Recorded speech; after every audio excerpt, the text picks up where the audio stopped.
Well, good morning, everybody. We have got a doozy of a project that walked through the door last night. So this is the rocker shaft housing for the 3-point hitch on a pretty good sized John Deere tractor. So the complaint initially was that the shaft that goes through here had an outrageous amount of play in it. And the farmer that owns this is doing hay with this machine.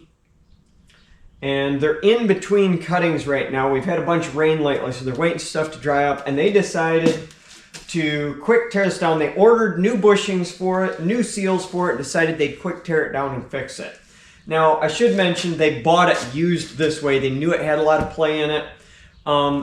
So they went to it, knocked the shaft out. It's actually laying on the floor here. I'll show it to you in a minute. But what they discovered was what they thought was a bushing in here. I'll bring you up and show you this now.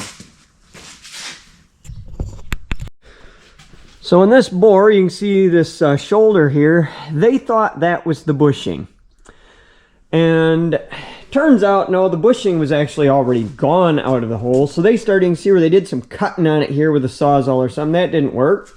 And then they proceeded to welding beads around it, trying to shrink it. I mean, that's a trick I use too. Well, it's none of the above. And this thing is a ductile iron casting.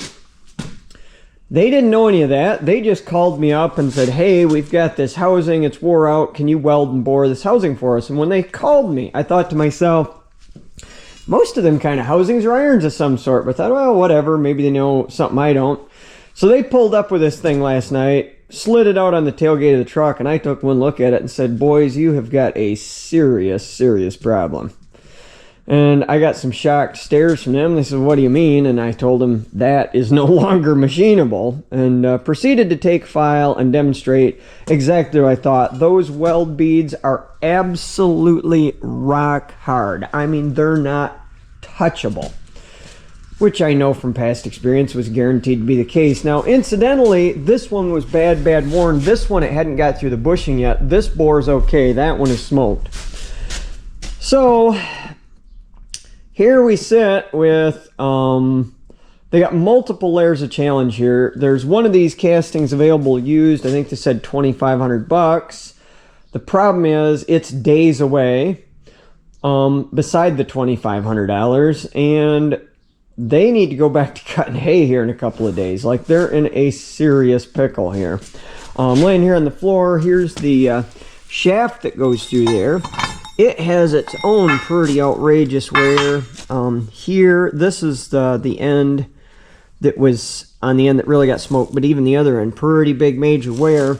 And that was the other question, is could I weld this up? Well, I checked, and it's exactly what you would expect. It's case hardened. So initially I said, well, not really, because I can weld it and I can turn it, but it ain't going to be hard anymore. But after we discussed it some more, the load on it is always one direction. So it's got one side that's not worn. So what I've proposed is that I strictly weld up halfway around the bar. It's got centers in both ends, so I can get lined up on it good, and return it, and then have them put it back in 180 degrees from where it was before, with the idea being that we'll get this buffed up and they'll run on the side that isn't worn. Now, I realize that's not a perfect option, but this is not a perfect world. We're in a they need this tractor back together and running kind of world. But that still doesn't deal with this bore. My spidey sense last night told me to tell them to load that thing back in the truck and take it out of here, because they were really wanting to know, like, what's this going to cost? How long is it going to take? And all I could give them was a whole bunch of question marks on that, because the way I view this hole, there's the only thing, and I don't even know if it'll do it, that I think might cut its way through there is CBN tooling. And I say think I might because I've never tried cutting iron hardened weld beads with that. It may be too hard even for CBN. I don't know. So the only ways that I can confidently say you can remove that, I know from past experience, carbide is laughable. It won't do it. Matter of fact, you'll destroy carbide burrs trying to grind that out of there.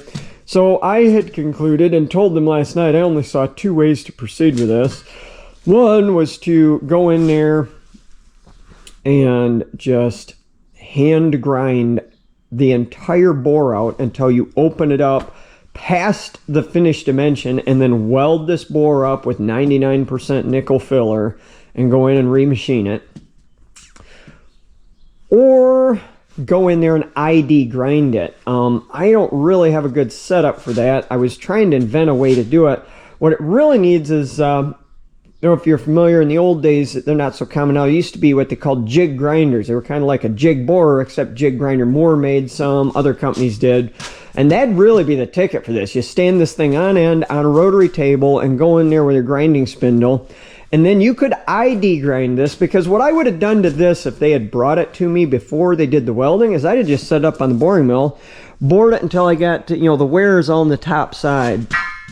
Bored it until it cleaned up, and then I would have sleeved it. I would have never attempted to weld this thing at all, because it's not that heavy of a casting. I don't like the idea of welding. And then there's a whole nother issue involved with that, which is that this thing is really, really tough, and it took me a little bit to decide what was going on. I did a little research last night, and as far as I can tell, what this thing is actually a heat-treated ductile iron casting. So if you start pouring a bunch of heat into there, you run the risk of annealing the part and ultimately weakening it. I'm quite convinced that it's way harder than just naturalized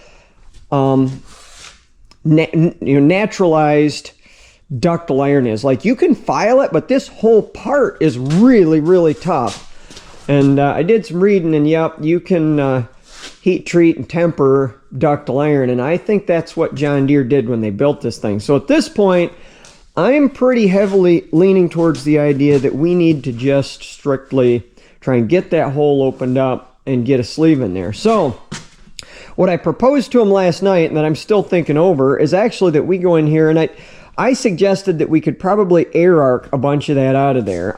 Air arc won't affect the rest of the casting too much. I mean, you'll have a bad heat affected zone right next to it, or the ductile iron is going to be rock hard because it's going to melt and chill really fast. But it won't, drive enough heat into the rest of the casting to really hurt it. So that was one proposal, and my suggestion was, this is the seal surface out here, which they haven't hurt that. The seals in here have been long gone. They don't really need them that bad. So what I was recommending is that we actually just carve this out until we get back down to at least the base surface. And then that I machine them a custom bushing, just a steel one, that comes all the way out to this face, takes advantage of the seal surface, and is a press fit on that, and then is intentionally designed to be undersized where it goes past that surface, and that we load this thing with 2-part epoxy and slam it in there. I'm quite confident that that will get the job done if we do that. And if we can make that happen, I think we can get them back to work and functioning again. They'll just have no seal in there, and I told them, well, you're just going to have to pour the grease to it. I mean, this is not super technical item. If they grease that thing every day, the seal is pretty much pointless anyways, because the grease will just keep any contamination shoved out of there. So that was where they left with it last night. Cause the closest one of these is in Pennsylvania, and I think it said $2,500. So you're talking, a good long 16+ hour day of driving down there and back to get the thing, plus the money. So anyway, we're going to see what comes of it. Right now, what I'm preparing to do is a little exploring, and I want to see once if I can figure out a tool holder that let me go in there with some CBN tooling, because I want to see if I can cut that with CBN. If I can't, then we're going to go to the just grinding it out by hand trick and building them a sleeve. So that's what we're up to. All right. So just in case you guys are all wondering, so on a project like this, these guys say are they're in a pinch, let's put it that way. And I'm not altogether convinced that I can get to a good solution with some of what I'm trying. Like, I'm quite confident that if a guy just hogs material out of there and does what I said, where you make a bushing that, grabs the seal surface and then is loaded with epoxy back under the mangled section, that I can make it work. But that's not the most beautiful fix. Obviously, the most beautiful fix is we go in here, we succeed in getting the hole round and making them a custom bushing that takes up that space and lets them get on with life, and then lets them put the seal back in. I'm not confident I can get to that, right? Like, I'm not sure yet whether CBN tooling will even cut this stuff. And then if it will, you've got the whole issue of eventually you're going to be, cut past the weld and you're going to be down into base metal and weld, as the weld bead mixed with the base metal. You're going to be cut soft, cut hard, in and out. I'm not sure you can make that hole come out round. Like, there's a good chance it has ripples and dipples and you just cannot get a good enough, round enough hole to stuff a bushing back in it. But I want to try. And here's the deal. On stuff like this, I probably will have, I don't even know. But I would say it wouldn't shock me a bit if I get all done with this and I make half of my normal shop rate, right? Like, there's no way, I don't see any possible way I get this part fixed. My shop rate generally is 120 bucks an hour. I would be shocked if I can, in good conscience, charge them that for the hours, just based on, I'm sure some of you are going to go, oh, well, you're overcharging in 120, and then others are going to go, well, shop rate, you got to make your money. But like I say, local farmers, I especially try to go out of my way to help. If this is some great big factory, I'd probably just tell them, hey, here's what it costs, like it or leave it. But with the farming crew, I try to make sure those guys stay in business. I'd like food to eat, I guess is the way I put it. And whether they're the farmers raising it or somebody else is, I'd like people to keep farming. So we're going to go ahead and attempt to fix this, basically without regard for what's it going to cost. And when we get done, we'll sit down with them and figure out what they can justifiably afford to pay. I guess that's what I'm saying. Like, this is not just going to be a time and materials hour rate. This is going to be figure out how to get the job done and then figure out what we're going to charge for it. So anyway, let's get at it. All right. Well, I think we're getting close to a system here, if you want to call it that.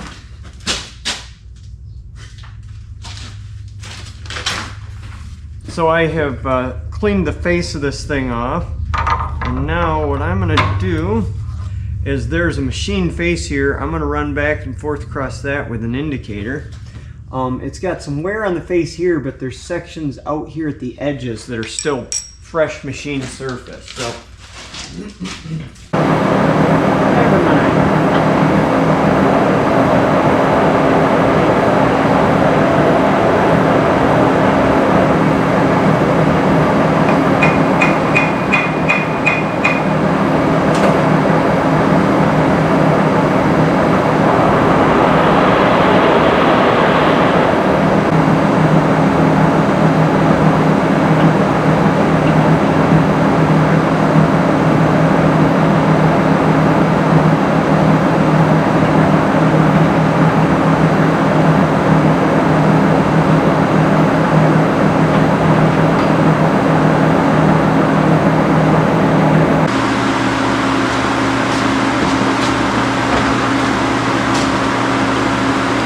So, now what we've got to do is get a boring bar set up. I was on the fence whether I was going to go in here with a boring head of some kind or a boring bar, and then I figured out that I've got tooling combination and I think I can make work with a boring bar, so we're going to go line boring style on this one.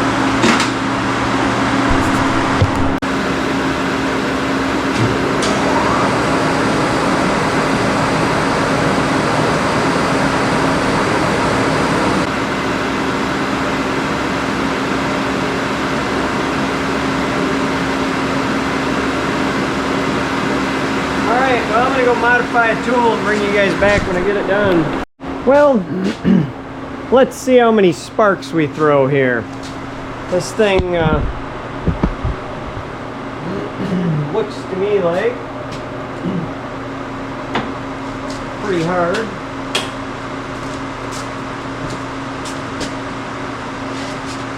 I got to turn the power on.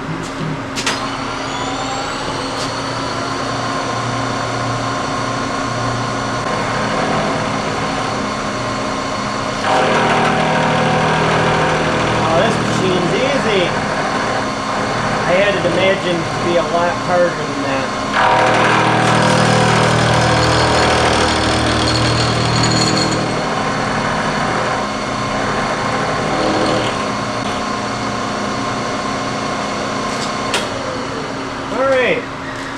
we've got that just as tight up to the back of the clamp as we can get it, which will let me bury it in the bar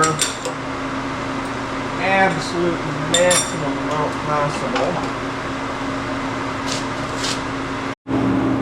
Well, there is my newly modified mooring attachment.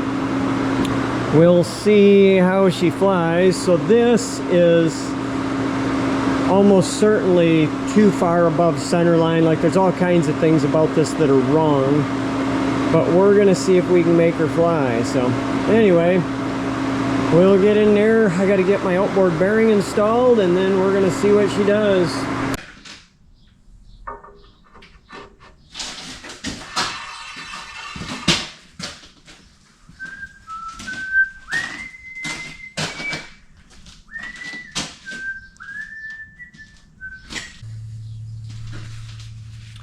Think about this though. I actually want to flip it around because I want to be as close as absolutely possible to where I'm cutting it. So if we flip that direction, yeah, that's starting to really look like the ticket.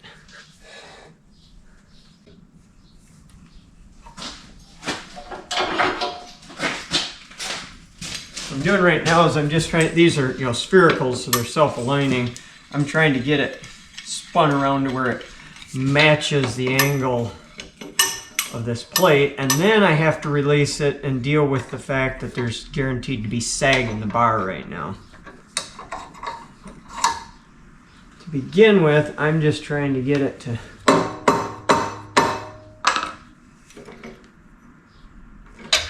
find a center that we like. Alright, that squared it up.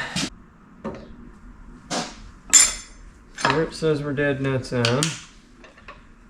Okay, let's try tightening her up there.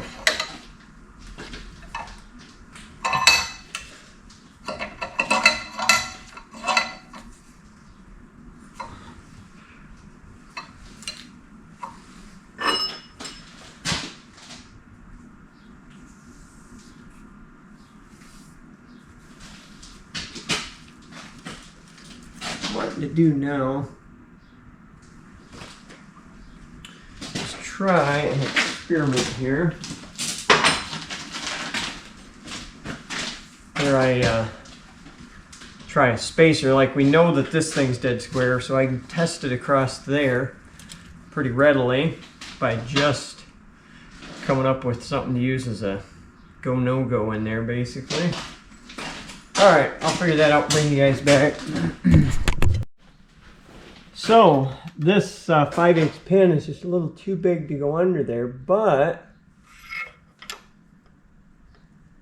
it's showing that we are darn close, because I can, eyeball it sight to this edge, and when you got two round surfaces on each other like that, even slight differences in height has a huge difference in where it stops at. And it is dumb close. If anything, this would indicate that I'm still a little bit low on the end. So we're going to go ahead and roll with that.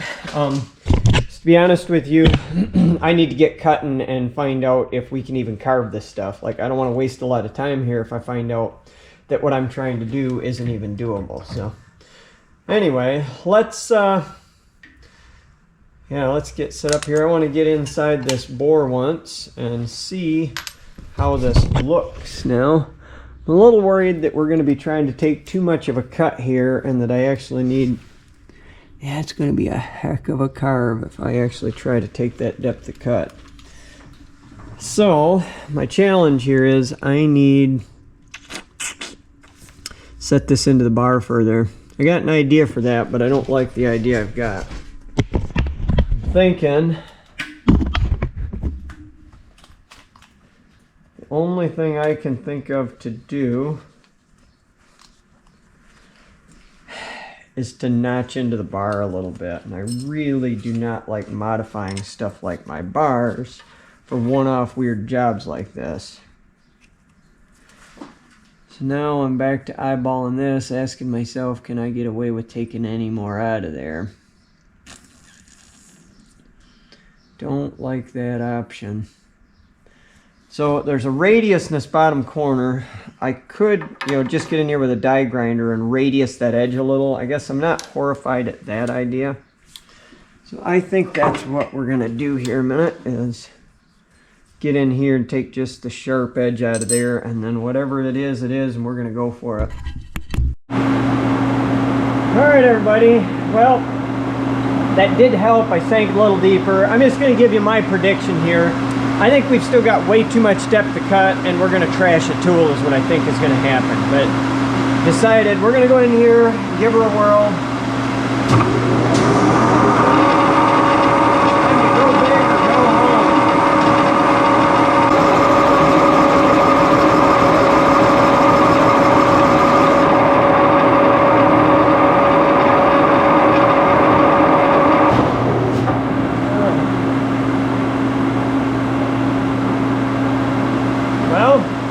So far, so good. I want to make sure it wasn't more depth of cut than what I wanted as far as my finish dimensions.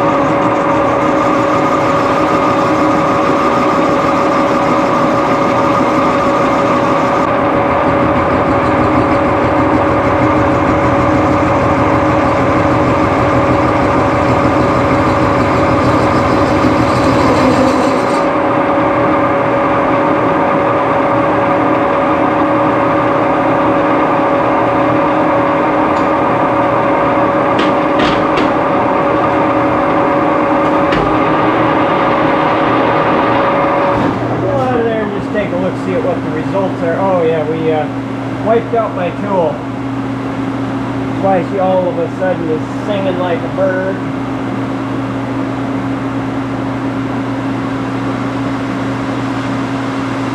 She's doing a darn good job up until then.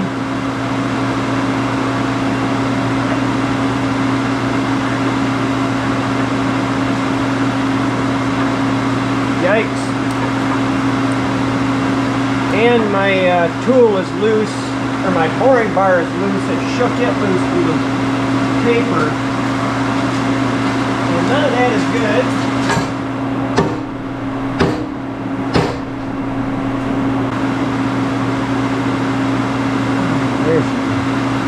Yeah, knocked the little CBN insert right out of there. So I'm debating here whether I try it again or whether I say, no, that was a terrible idea and don't do that anymore. All right.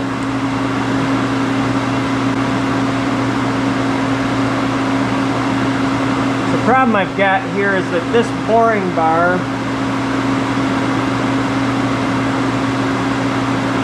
is not set up at all correctly for any of the retaining keys or anything that I've got.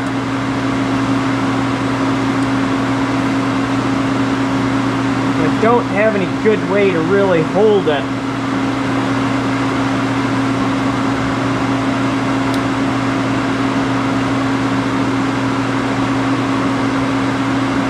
Tell y'all what I think I'm going to do. I think I'm going to flip the insert, slow the machine down, and see if we can ease our way through there. I think that's what we're going to try. It's crazy, guys. It's working. I don't know how else to explain it. It's working.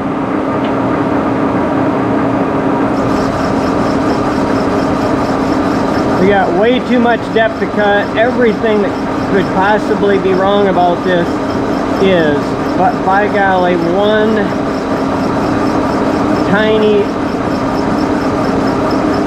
feather at a time, it's cutting it.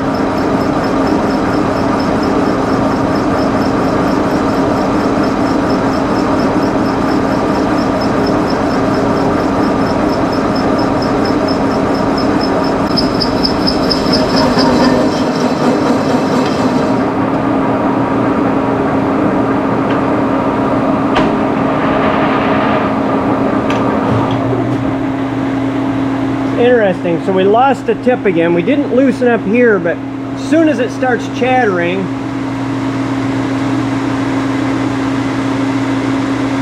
That's what lets you know you've lost a tip. So here's what I'm thinking, guys. It's working darn good, but if I could get rid of some of that top really ugly layer, I think we'd buzz right through there. So what I think we're gonna do is I think we're gonna go ahead and pull the boring bar a minute, back this up, and I'm gonna see if I can get in there with a grinding stone and knock off the top layer of that thing, and by golly, I think we can do this. All right, guys, so we're back at this. As you can see, it knocks eventually, you know, I'm cutting a depth of cut that's clear up here past the CBN part of the tool.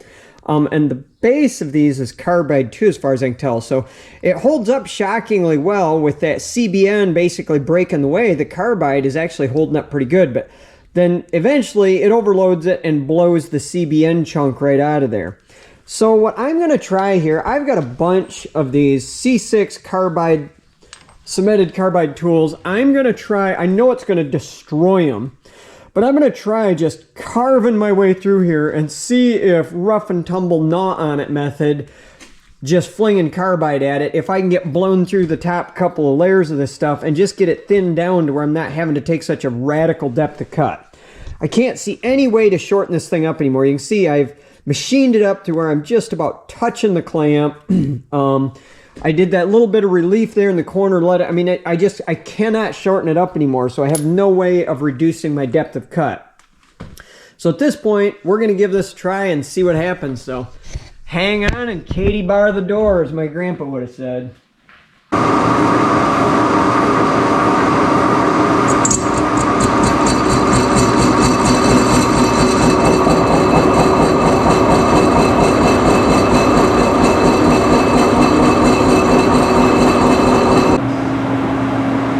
Pretty ugly, yeah. She's royally trashed the tip of my tool already. Somewhat to be expected. We're doing things with carbide that it was never, ever intended to do. So, what we'll do is we're going to see where we're at here once.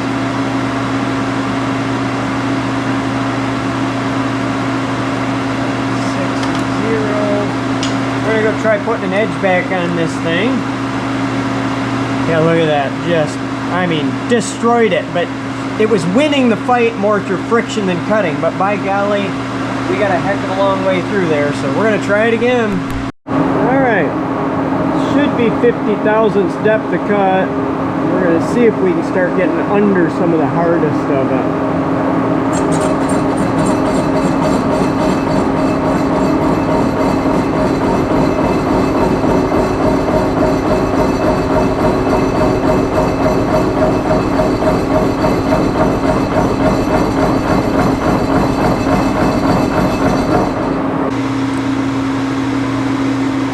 I think what we're going to do here is flip up one more corner in this insert and try again. I have knocked the highest spots off right now. We're going to see if we've got rid of enough of the ugliness yet for this to live.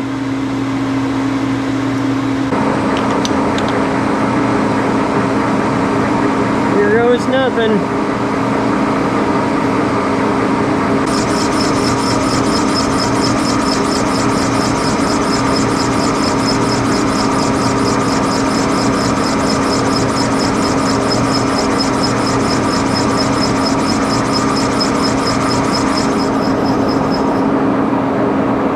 I think what I want to do is I want to try kicking power feed in here. But on a super low feed rate is what I'm thinking. So let's see here. I have back gear in. E range says looks pretty good.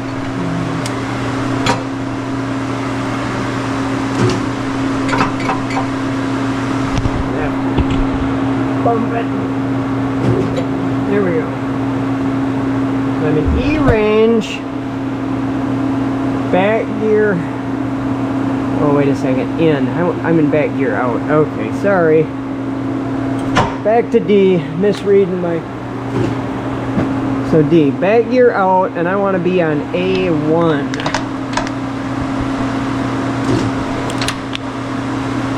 A1.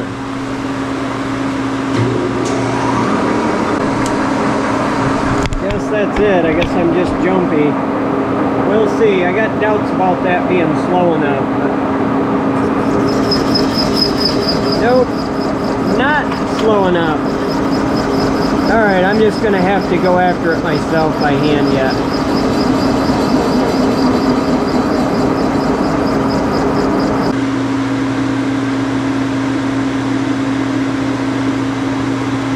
Yeah, I have to get it down to where I'm not cutting deeper than, like, there it is, the actual CBN chunk.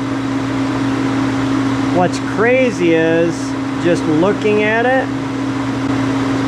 it looks like it's holding up just dandy. It's just not staying embedded in its matrix in there. Alright, I'll figure something out. Alright, back to the carbide, reduce the depth of cut, turn speed down. We're going to see what we get now.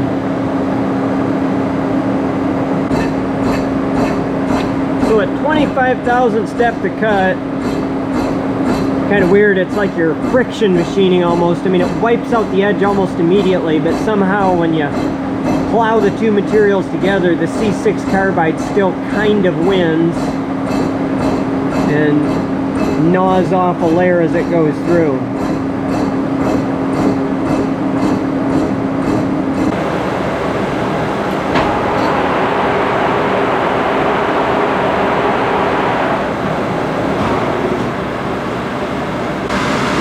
Try something here that's crazy. It seems to wear itself off with the same profile every time. I am going to try just taking this thing and advancing the tool. Not resharpening. Then just come cruising up here and see what it does. It is crazy.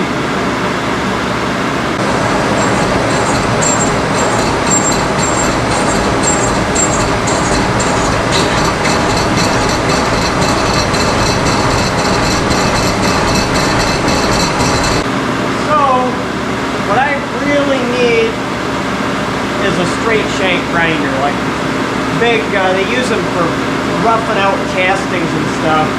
I don't have one, but if I had one of them with about a 2-inch disc on it, we could go in there and just hog a bunch of material on it.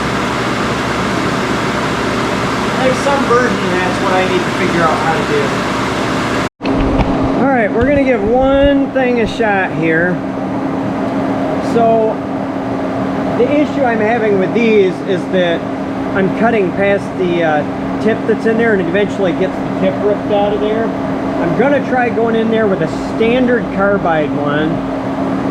It's going to be really bad for it, but the fact that I can get the tip underneath most of the hardness might mean it lives. And I feel like I need to at least try it once.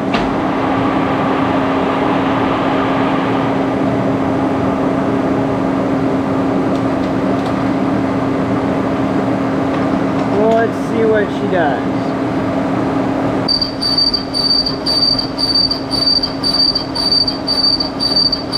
Not happy, but she's trying it.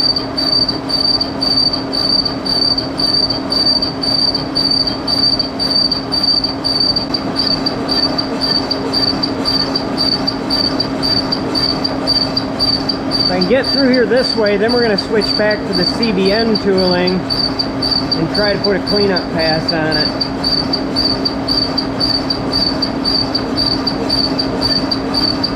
An insane depth of cut. I don't know what I'm doing, but it's something better than 100 thousandths depth of cut in a bunch of rock hard stuff.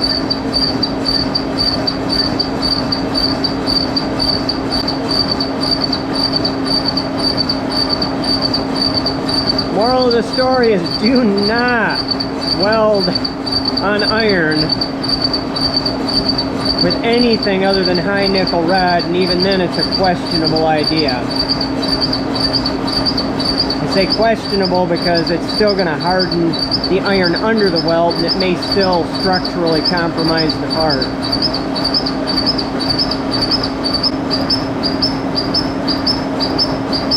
Can't begin to describe how much infinitely faster even this slow pace is than trying to grind that all out by hand.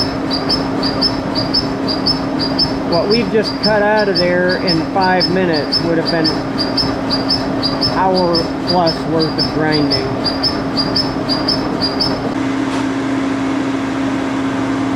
It survived. Alright, we're going to try it again. We shattered the last one. It's a bummer because it's a brand new insert and I just wiped it out one pass, but we're going to try another round of this. If this one will live as long as the last one did, it doesn't even have to live that long. We'll make it through the bore.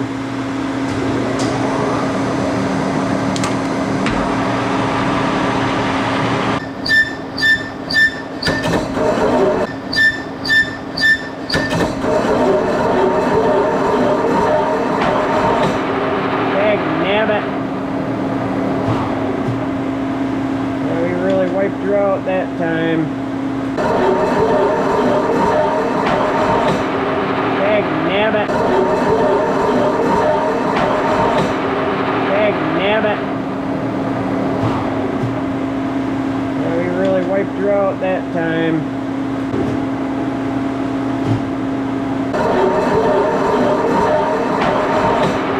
Dag nabbit. Wiped her out that time.